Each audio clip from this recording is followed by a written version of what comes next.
बिस्मिल्लाहिर्रहमानिर्रहीम। Dear students, settings के topic के अंदर हमारी जो आखिरी बात होगी वो होगी परमालिंक्स के मुतालिक। परमालिंक्स का ये पेज आपके सामने खुला हुआ है, यानी कि अभी हमने परमालिंक की सेटिंग करनी है। परमालिंक सेटिंग कौन सी होती है? यानी कि आपकी यूआरएल की सेटिंग, जो कि आपकी ये एड्रेस बार के अंदर एड्रेस आता है। तो ये कॉमन सेटिंग्स हैं।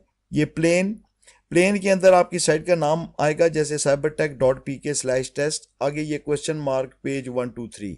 इसी तरह डे एंड नेम, आखिर में जो यूआरएल बनेगी वो डे एंड नेम के नाम से बनेगी। मंथ एंड नेम, आखिर में उसका मंथ और नेम आएगा, और आगे ये पोस्ट का जो भी आप टाइटल बनाएंगे।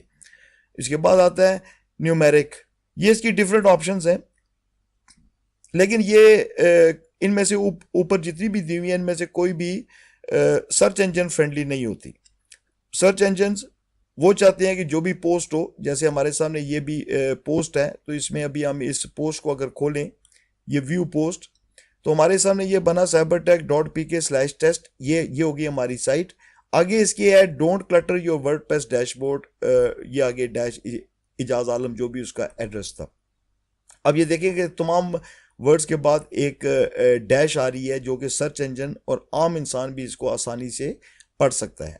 ये तो हो गया इसका परमालिंक, क्योंकि हमने इसको पोस्ट नेम के हिसाब से दिया हुआ था कि हमारी साइट का नाम और आगे जो पोस्ट का नाम आएगा वो आएगा। लेकिन अगर आप कोई कस्टम स्ट्रक्चर देना चाहें, तो यहाँ से आप कस्टम स्ट्रक्चर जो ये सैम्पल पोस्ट, ये जैसे अभी हमने इसके ऊपर ये वाली यूआरएल देखी थी, लेकिन अगर आप चाहते हैं कि इसके आखिर में .html ऐड हो जाए ताकि वो एक स्टैटिक साइट की लुक दे, तो वो भी हम यहाँ से इसको कर सकते हैं। ये थोड़ा सा टेक्निकल किस्म की चीज़ है कि इसमें आपने कोड को कैसे शामिल करना है, और फिर जब आप इसको सेव करेंगे तो आपका, जैसे ये अगर हम इसके आखिर में HTML को शामिल करें, ये देखें हमने .html को शामिल किया। जब हम सेव चेंजेस करेंगे तो हमारी ये जो पोस्ट्स हैं, ऑल पोस्ट्स, इनको अगर हम देखें तो अब ये जो पोस्ट खुलेगी, ये हमारी टॉप के ऊपर यही पोस्ट है, इसको हम देखते हैं। तो ये देखें इसके आखिर में ये आ गया don't clutter your WordPress dashboard, ये .html। इसके अंदर अभी एक स्लैश भी आ रहा है, क्योंकि यहाँ से हमने स्लैश को ख़त्म नहीं किया था। इसके ये कुछ कोड्स हैं जो मैं एक टेक्स्ट फाइल की सूरत में इस कोर्स में शामिल करूंगा कि आपने अगर इस किस्म की पोस्ट बनानी हो तो आप कौन कौन से कोड्स इस जगह के ऊपर जो कस्टम स्ट्रक्चर है उसमें ऐड करें, ताकि आप अपनी मर्जी का यूआरएल दे सकें। अब ये यहाँ पर तो नहीं होगी, क्योंकि ये भी page can not be found होगा, लेकिन ये हमारी पोस्ट है। इनमें से अगर हम इनको दोबारा देखें तो अब ये जो पोस्ट है, ये सॉरी, इसको हमें रिफ्रेश करना था, क्योंकि हमने यहाँ से जो इसकी चेंजेस की थी वो चेंजेस अब आपके सामने ये बिल्कुल ठीक तरीके से इसकी यूआरएल खुलेगी। ये देखें, ये यहाँ तक तो हो गया साइट का नाम, जो हमारी साइट का नाम है। ये आगे पोस्ट का नाम यहाँ तक, और फिर ये आगे डॉट के बाद HTML। ये आप तमाम चेंजेस जो है ये आप कस्टम स्ट्रक्चर करके यहाँ से इसको कर सकते हैं। लेकिन वैसे नॉर्मली पोस्ट नेम को ही यूज़ किया जाता है कि आपकी यूआरएल हो और आगे वो पोस्ट का नाम, और ये सर्च इंजन फ्रेंडली सबसे अच्छा जो होता है स्ट्रक्चर, वो इसी को कहा जाता है कि जिसमें पोस्ट का नाम आपकी साइट के बाद आए। इन परमालिंक की सेटिंग के बाद हम आते हैं, ये ऑप्शनल है, यानी कि कैटेगरी बेस। वैसे जो आपकी जो कैटेगरीज हैं उनकी यूआरएल कुछ इस किस्म की बनती है। ये साइट का नाम, टॉपिक्स, अनकैटेगराइज्ड, यानी कि क्योंकि आपने यहाँ पर ये बाय डिफ़ॉल्ट होता है अनकैटेगराइज या किसी कैटेगरी का नाम जो आपने दिया हुआ हो। लेकिन अगर आप चाहते हैं कि कैटेगरी की जगह आप चाहें कि टॉपिक हो, या आप कोई भी और भी कोई लफ्ज़ यहाँ पर इस्तेमाल कर सकते हैं, तो आप अमूमन टॉपिक इस्तेमाल किया जाता है। यानी कैटेगरी को आप टॉपिक कहते हैं ना, कैटेगरी है तो उसका मतलब है कि वो आपकी साइट का एक मौजू है। जैसे अगर आपकी साइट के अंदर डिफरेंट चैनल्स हैं, जैसे हेल्थ है, फिटनेस है, बिजनेस है, फाइनेंस है, तो ये आपकी साइट के टॉपिक्स हो गए।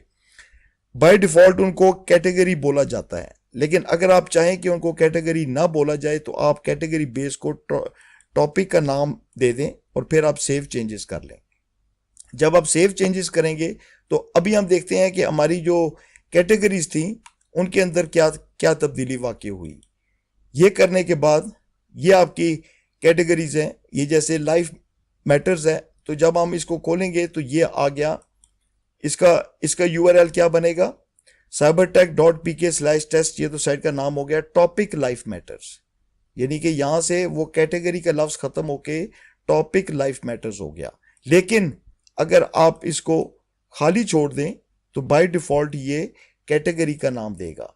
ये अभी हमने इसको खाली छोड़ा है और अपनी ये सेव चेंजेस करने के बाद जब हम अपनी कैटेगरीज को दोबारा देखें तो आपके सामने ये अभी जो चेंजेस आई हैं ये लाइफ मैटर्स, इसको आप व्यू करें तो ये आ गया cybertech.pk टेस्ट। यहां तक तो हो गया साइट का नाम। आगे आ गया कैटेगरी लाइफ मैटर्स। लेकिन अगर आप चाहते हैं कि ये कैटेगरी को हमने ख़त्म करके पहले जो हमने इसके अंदर चेंज किया था, यानी कि यहाँ पर हमने टॉपिक का लफ्ज़ लिख के इसको सेव किया था, तो यहाँ पर था साइट का नाम टॉपिक लाइफ मैटर्स। तो ये परमालिंक सेटिंग जो है ये आप अपनी मर्जी से जो आपको पसंद हो आप उनके मुताबिक इनको चेंज करें। इसके ऊपर आप थोड़ा सा टाइम लगाएं, थोड़ा सा इसको समझने की कोशिश करें। ये कस्टम स्ट्रक्चर डिफरेंट किस्म के होते हैं, इसमें आप कैटेगरी का नाम दे सकते हैं और भी आप जो जो चाहें इसके अंदर आप चेंजेस कर सकते हैं। लेकिन आपको इसके लिए थोड़ी सी कोडिंग आनी चाहिए और वो मैंने आपको पहले भी बताया था कि मैं इसके लिए एक फ़ाइल इसके अंदर ऐड कर दूंगा जिसमें ये डिफरेंट किस्म के कोड्स होंगे, क्योंकि उनमें ये स्लैश और ये परसेंटेज का ये जो साइन है और फिर यहाँ पर ये स्लैश होनी चाहिए या नहीं होनी चाहिए, वो तमाम चीज़ें उसके अंदर पहले से मौजूद होंगी ताकि आप आसानी से उनको समझ सकें। डियर स्टूडेंट्स, ये वो सेटिंग्स हैं जो कि आपको साइट बनाते हुए शुरू में ही करनी चाहिए। जैसे अभी थोड़ी देर पहले हमने पिछले वीडियो में या उससे पिछले में हमसे एक मिस्टेक हुई थी कि हमने परमालिंक की सेटिंग नहीं की थी। तो जब हमने वो पेज खोला था तो वो एरर उसने दिया था, क्योंकि उसके आगे आ गया था cybertech.pk टेस्ट, वो index.php/blog। वो ये परमालिंक की सेटिंग ना होने की वजह से उसकी ये वाली गलती उसके अंदर हुई थी, जिससे आपने बचना है। तो जैसे ही आप अपनी वर्डप्रेस को इंस्टॉल करें तो आपने इस सीक्वेंस से चलने के बजाय जो सीक्वेंस मैं यूज़ करता हूँ वो ये है कि मैं सबसे पहले इसके वो जो आपको स्टार्ट में बताया था कि सैम्पल पेज और वो जो सैम्पल पोस्ट है उसको डिलीट करता हूँ और फिर फौरी तौर पर आके ये परमालिंक की सेटिंग, यानी कि ये आपने काम, वो पेजेस को आप डिलीट करें ना करें लेकिन आपने परमालिंक की सेटिंग को फौरी दुरुस्त करना है, क्योंकि आपकी जो आइंदा आने वाले पेजेस होंगे या आने वाली जो पोस्ट होंगी जो आप इसके ऊपर बनाएंगे वो सारी इसके ऊपर डिपेंड करेंगी कि उनका स्ट्रक्चर कौन सा होगा। तो डियर स्टूडेंट्स, ये तो था सेटिंग्स के टॉपिक में से सबसे आखिरी जो इसका मौजू है परमालिंक का।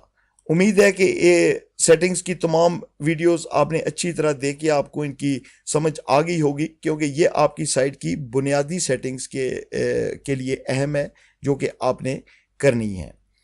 तो इसके अलावा अगर आपको इस टॉपिक में से किसी चीज़ की समझ ना आई हो तो आप cybertech.pk में कॉन्टैक्ट के ऊपर जाके आप हमसे रब्ता कर सकते हैं। अगर आपको कोई क्वेश्चन हो तो उसका जवाब हम अपनी पूरी कोशिश करेंगे कि आपको सली बख्श उसका जवाब मिले। Good luck and stay blessed.